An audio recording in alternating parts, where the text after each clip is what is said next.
오늘 주시는 말씀은요, 때에 대한 말씀을 하려고 합니다. 그래서 오늘 찬양했던 것처럼 오늘 때라고 하는 말씀이 제가 헤아려 보니까 30번이 나오더라고요. 틀리지 않는다면 이렇게 계속해서 이 때에 관한 말씀이 있는데, 바로 영혼을 사모하는 마음이라는 말씀 제목을 통해서 때를 따라 아름답게 하신 하나님, 영혼을 사모하는 마음을 주신 하나님께 감사하는 귀한 시간 될 수 있기를 바랍니다. 왜 인간은 이런 영혼을 사모하는 마음을 가지게 됐을까? 오늘 세 가지 이유를 정리하면서 함께 은혜를 나누고자 합니다. 왜 인간은 영혼을 사모할까요? 왜 그런가 하면 첫 번째로는 이 시간이 모든 것을 채워주지 못하기 때문입니다. 여기 11절 전반부에서는 하나님이 모든 것을 지으시되 때를 따라 아름답게 하셨다 그랬습니다. 우리가 인생을 살면서 경험하는 모든 때는 나름대로의 아름다움을 가지고 있습니다. 아기 때는 아기의 모습으로 예쁜 구석이 있잖아요. 그리고 청소년기는 청소년 모습대로 멋지고 아름다운 모습이 있습니다. 청년기는 청년 시절의 청년의 모습대로 아름다움이 있고, 또 우리 중년 때는 중년의 중후함이 있습니다. 노년 때는 시니어에서 오는 연륜에서 주는 아름다움이 있는 것입니다. 그렇지 않습니까? 우리 옆 사람 보고 한번 입에 바른 말을 한번 해보시기 바랍니다. 당신은 참 아름답습니다. 당신은 참 아름답습니다. 아니에요?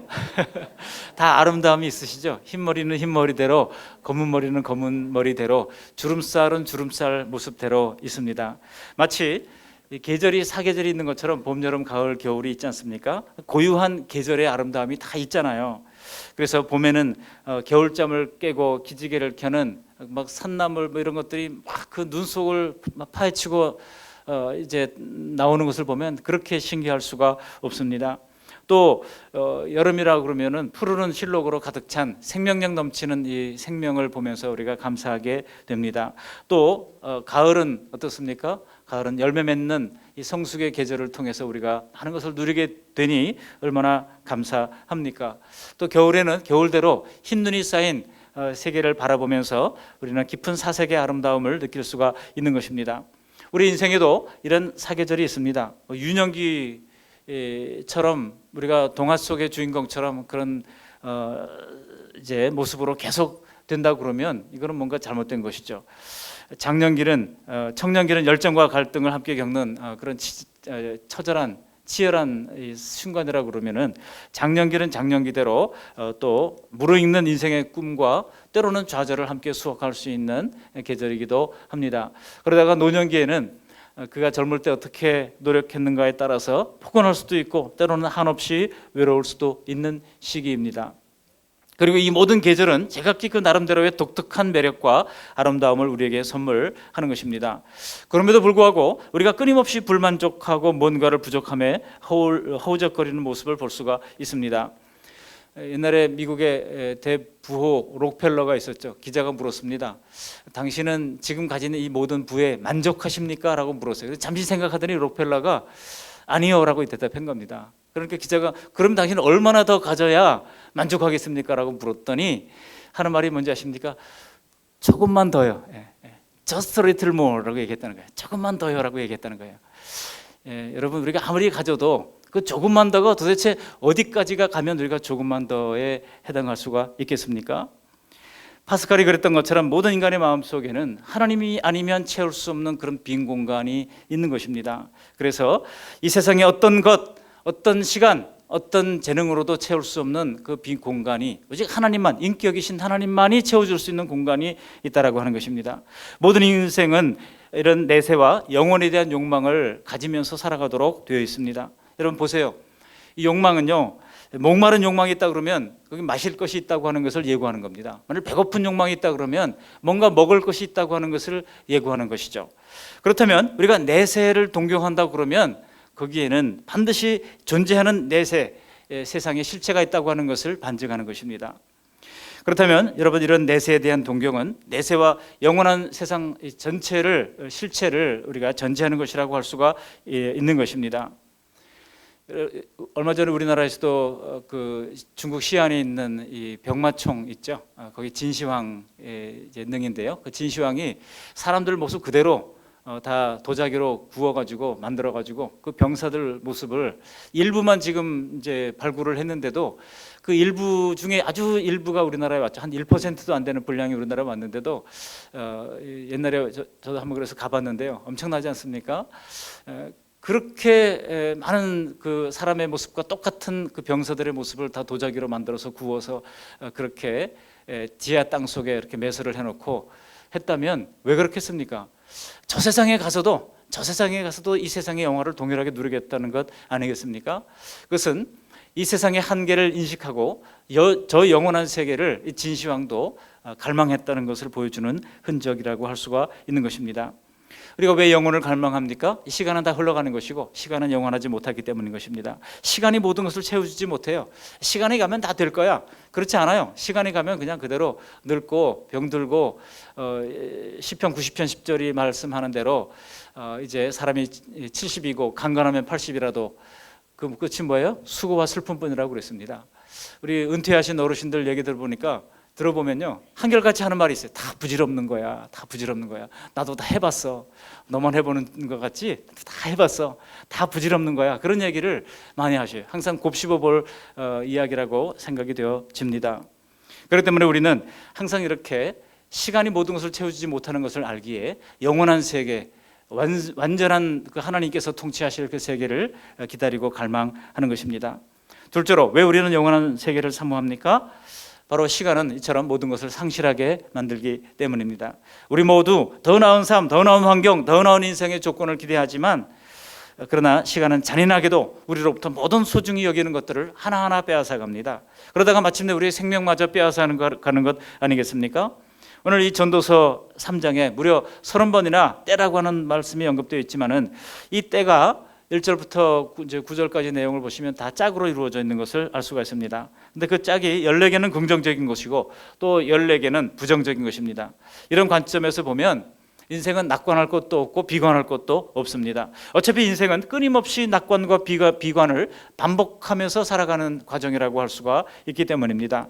그런데 냉정하게 인생을 관찰해 보면 인생은 결국 죽음으로 끝이 나고 결국에 가서는 모든 것을 상실하는 것이 인생의 진실인 것입니다. 그래서 베드로 사도가 뭐라고 그랬어요? 베드로전서 1장 24절에 그러므로 모든 육체는 풀과 같고 그 모든 영광은 풀의 꽃과 같으니 풀은 마르고 꽃은 시드나 떨어지되 라고 말씀하고 있는 것입니다. 그야말로 모든 인간은 죽음에 이르는 병을 앓고 있는 거예요. 죽음에 이르는 병 어디서 많이 들어보셨죠? 키에르케고르라고 하는 이 철학자가 얘기했던 거 아니겠습니까? 모든 인간은 죽음에 이르는 병을 다 앓고 있는 것입니다. 그런데 여기 1절부터 8절까지 말씀을 자세히 보시면 우리 인생의 모든 긍정적인 것들이 부정적인 것들에 의해서 삼켜진다는 거예요. 뭐 부정적인 것들을 긍정적인 것이 삼키는 것이 아니라 부정적인 것이 긍정적인 모든 것들을 다 삼킵니다. 보세요. 생명은 죽음에 삼켜지죠. 심은 것은 결국 뽑히는 것에 삼켜집니다. 치료받는 것은 결국은 죽음으로 이제 삼켜지고 세운 것은 헐리는 것으로 삼켜집니다. 웃는 것은 우는 것으로 삼켜지고 춤추는 것은 주저앉는 것으로, 거둔 것은 던져버리는 것으로, 안았던 사람들은 멀리하게 되므로, 또 찾은 것은 다시 잃게 되므로, 지키던 것은 다시 버리게 되므로, 꿰매었던 것은 다시 찢어짐으로, 말하는 것은 다시 침묵함으로, 사랑은 미움으로, 평안한 전쟁으로 깨어지고 삼켜지게 된다는 것입니다. 이것이 인생이다. 무슨 텔레비전 프로 제목 같습니다만 이것이 인생이라고 전도서 기자가 얘기하고 있죠. 근데 여러분 참 허무하지 않습니까? 이게 만일 인생의 전부라고 그러면 얼마나 허무하겠습니까? 그래서 만일 인생에 내세가 없고 영혼이 없다고 하면 인생은 정말 무가치한 것이 될 수밖에 없는 것입니다. 우리는 모두 다 비관적인 그런 삶을 살아갈 수밖에 없는 것입니다. 그러나 이 모든 잃어버린 것들을 회복하기 위하여 반드시 내세가 있어야 하는 것이고, 요한계시록에 보면 그 영원한 하나님 나라 그 내세에는 다시 눈물이 없고 다시 아픔이 없고 다시 슬픈 것이 없고 다시 사망이 없는, 거기는 성전도 없대요. 하늘나라 자체가 다 성전이기 때문에 거기에 별도의 성전, 별도의 교회를 기대했던 사람은 다 실망할 겁니다. 그래서 거기에는 뭐 큰 교회도 없고 작은 교회도 없고 다 동일하게 천사와 같은 모습으로 남편도 없고 아내도 없고 다 하나님의 은혜 가운데서 사랑 가운데서 서로 신뢰하며 존중하는 아름다운 천국이 될 것입니다. 히브리서 9장 27절은 뭐라고 말씀하고 있습니까? 한 번 죽는 것은 사람에게 정해진 것이요 그 후에는 심판이 있으리니라고 말씀합니다. 그런데 우리 예수님께서 요한복음 14장에 우리에게 소망을 주는 말씀하고 있지 않습니까? 너희는 마음에 근심하지 말라. 하나님을 믿으니 또 나를 믿으라. 이 허망한 세상은 전부 다 이 부정적인 것들에 의해서 삼켜지는 것이지만 그러나 마음에 근심하지 말아라 말씀하고 있는 것입니다. 왜? 하나님을 믿으니 또 나를 믿으라. 내 아버지 집에 거할 곳이 많도다. 그렇지 않으면 너에게 일렀으리라. 내가 너희를 위하여 거처를 예비하러 가노니 가서 너희를 위하여 거처를 예비하면 내가 다시 와서 너희를 내게로 영접하여 나 있는 곳에 너희도 있게 하리라. 우리 예수님이 주신 약속입니다.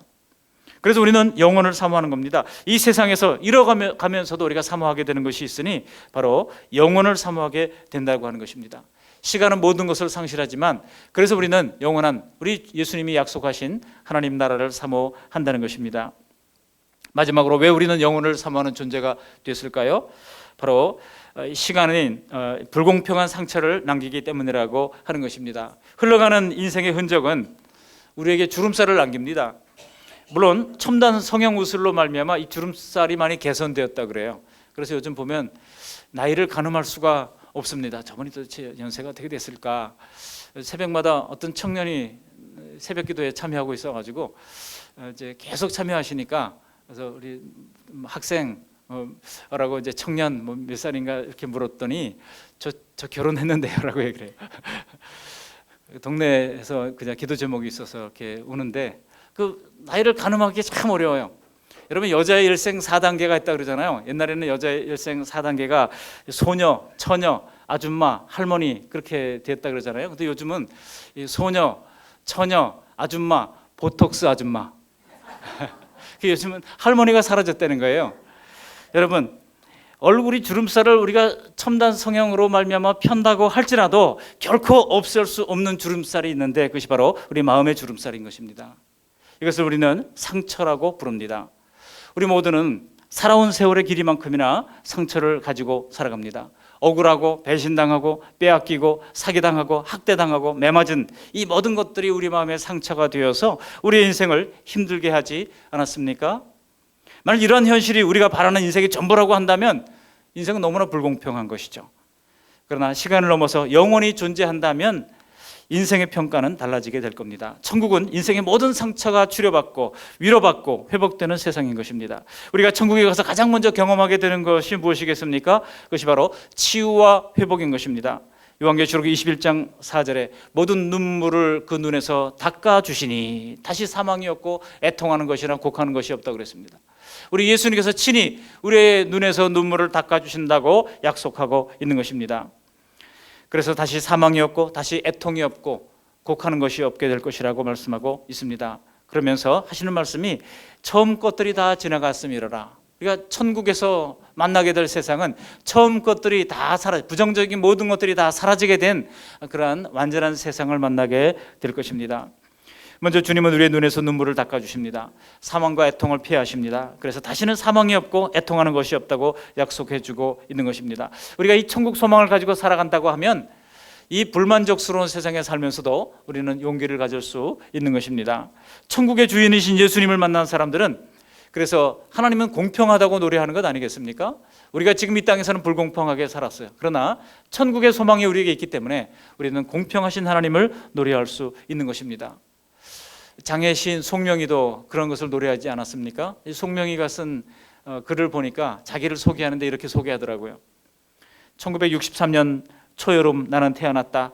어머니의 양수가 터져 9달 만에 세상에 나온 나는 여물지 못한 계란처럼 힘없이 살다가 생후 일주일쯤 지난 하루 저녁 동안 숨이 멈추었다. 그 일로 말미암아 나는 뇌성마비 장애인의 삶을 살게 되었다.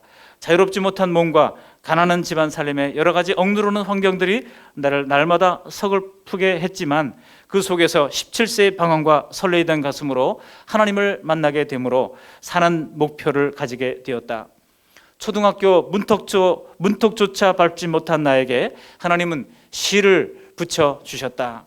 그리고 1985년 매스컴을 통해 나는 세상의 장애 시인으로 알려지게 되었다.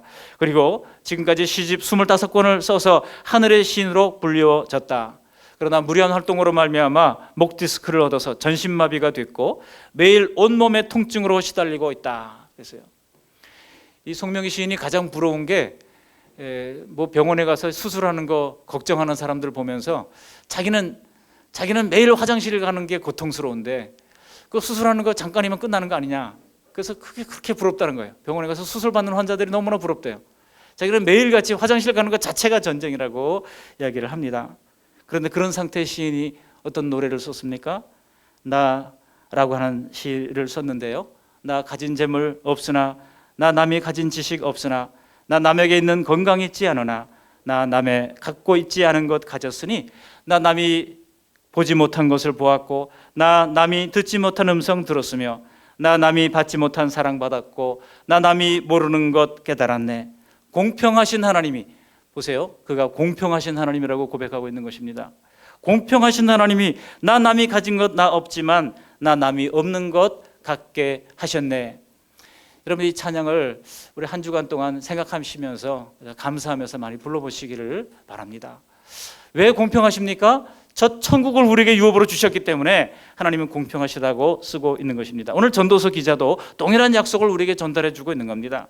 우리의 슬픔이 변하여 춤이 되게 하시는 분, 우리의 질병을 고치시는 분, 우리가 잃은 것을 찾게 도와주시는 분, 우리의 미움을 사랑으로 변화시켜 주시는 분, 우리의 전쟁을 평화로 만드시는 분, 우리의 모든 상처를 온전히 치유하시는 분, 그분이 바로 여호와 라파의 하나님, 치유자 하나님이 되십니다. 그분의 치유가 온전히 완성되는 나라가 바로 영원한 나라, 저 천국인 것입니다. 그 나라, 그 영원한 천국이 사모되지 않으십니까? 지금 이 땅에서 우리가 힘들고 어렵고 순간순간 고통을 느낄 때도 영원한 천국 초소를 기억하면서 공평하신 하나님이라고 고백하고 노래하는 우리 모두가 되시기를 바랍니다. 그 영원한 초소를 우리 주님께서 준비해 주신다고 약속해 주십니다. 하나님의 아들 예수님은 그 영원한 초소로 가는 징검다리가 스스로 되신 것입니다. 그래서 오늘도 우리를 이렇게 초대하고 있는 것이죠. 요한복음 14장 6절에 내가 곧 길이요 진리요 생명이니 나로 말미암지 않고는 아버지께로 올 자가 없느니라 하신 것입니다. 말씀을 정리합니다. 쓰다가 망가지는 세상 것들에 여러분 실망하셨습니까? 아픈 부분을 고쳐보면 또 다른 아픈 곳이 생기는 우리의 몸을 보면서 두렵습니까? 그러나 바로 그래서 우리는 영원을 사모하도록 하신 놀라운 하나님의 섭리를 감사하시기 바랍니다. 그리고 시간이 채워주지 못하는 것, 시간이 가져다 주는 상실들, 시간 속에서 불공평한 여러 상처들을 다 싸매시고 마침내 우리의 눈에서 눈물을 닦아주시고 다시 사망이 없고 애통하는 것이나 곡하는 것이나 아픈 것이 다시 있지 아니하는 저 영원한 하나님 나라를 소망하면서 세상에 소풍 나온 나그네 인생을 감사로 채워가는 저와 여러분들이 다 되시기를 주님의 이름으로 축원합니다. 아멘. 고맙고 감사하신 하나님, 오늘 오후 찬양 예배를 통하여 하나님 마음껏 목소리를 다하여 높여드리며 찬양할 수 있도록 도와주신 것을 감사를 드립니다. 하나님, 우리 인생에 하나님이여 영혼을 사모하는 마음을 허락해 주신 것을 감사를 드립니다. 시간에 채워주지 못하고 시간이 가져다주는 상실들이 있고 시간 속에서 불공평한 상처들을 가지고 있지만 그러나 영원한 하나님 나라를 우리에게 허락해 주셨기에 우리가 하나님을 공평하다고 고백하고 찬양하고 높일 수 있음을 감사를 드립니다. 하나님, 이 세상 현실만 바라보지 아니하고 저 현실을 넘어서 영원한 하나님의 나라를 바라볼 수 있는 영안이 열릴 수 있도록 은혜 허락해 주시옵소서. 예수님의 이름으로 감사하며 기도합니다. 아멘.